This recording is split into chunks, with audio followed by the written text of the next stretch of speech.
हमारी एक सहेली जी ने पूछा है कि अगर हमारे पति 1 साल पहले मरण को प्राप्त हो गए हैं और 1 साल का बेटा है, तो क्या हम मंगलसूत्र और चूड़ियाँ आदि पहन सकते हैं?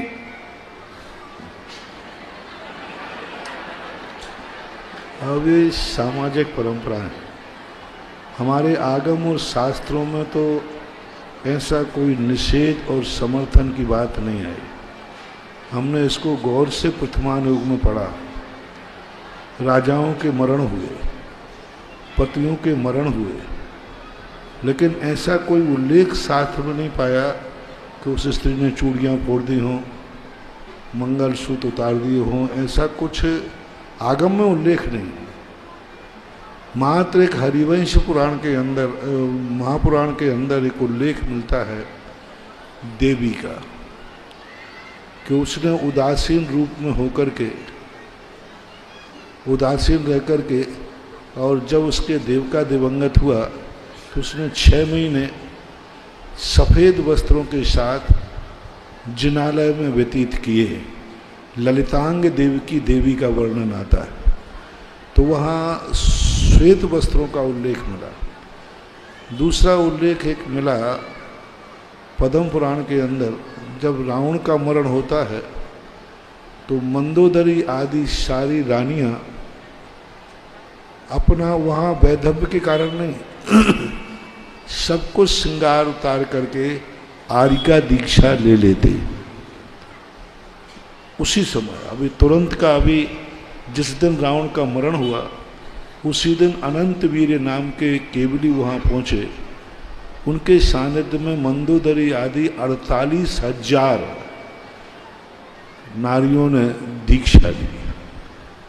तो अब ये कुछ उल्लेख मिलते हैं, ऐसा कोई नियोगी उल्लेख नहीं मिला कि वैधव्य के बाद यह श्रृंगार करना चाहिए या नहीं करना चाहिए।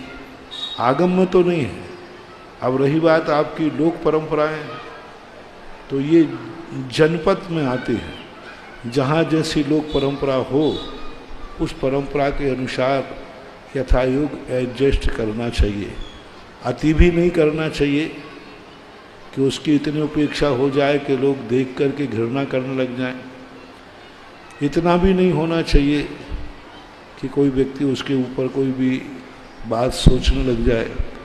व्यवस्थाएं हैं, सामाजिक व्यवस्थाओं को, और आजकल जो व्यवस्थाएं चल रही हैं और उस व्यवस्था के अनुसार मैं आगम में न मिलने से इस संबंध में ना मैं समर्थन करूंगा और न मैं निषेध करूंगा, क्योंकि आगम की जो बात है उस पर तो मैं बोल सकता हूं, और आगम में ऐसा कोई उल्लेख निषेध और समर्थन का नहीं है।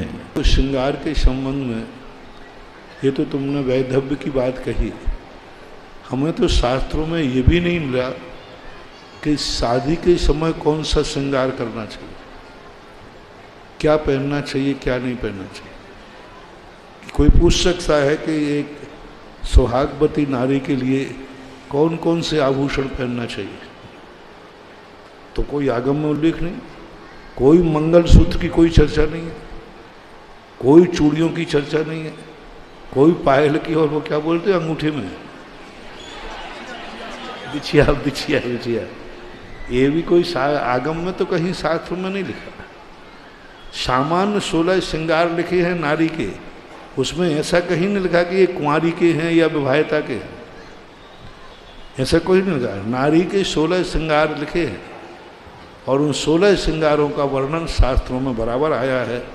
वहाँ ये नहीं आया कि ये विवाहिता के 16 श्रृंगार है या कुंवारी के 16 श्रृंगार हैं या वैधव्य के 16 श्रृंगार हैं, ऐसा कोई आगम सम्मत नहीं है। ये लोक परंपराएं हैं, इनको ज़्यादा महत्व नहीं देना चाहिए और इसको सामान्य व्यवहार रूप चलाने के लिए उपयोग करना चाहिए। कई लोग इसका बहुत ज़्यादा मान करके राग द्वेष कर बैठते, कई लोग बिंदी को मानते, कई लोग चूड़ी को मानते, कई लोग बिछिया को मानते, तो इनको ज़्यादा शुभ अशुभ नहीं मानना चाहिए। एक सामान्य व्यवस्थाएं हैं, मान लिया, नहीं माना तो नहीं माना, कोई बात।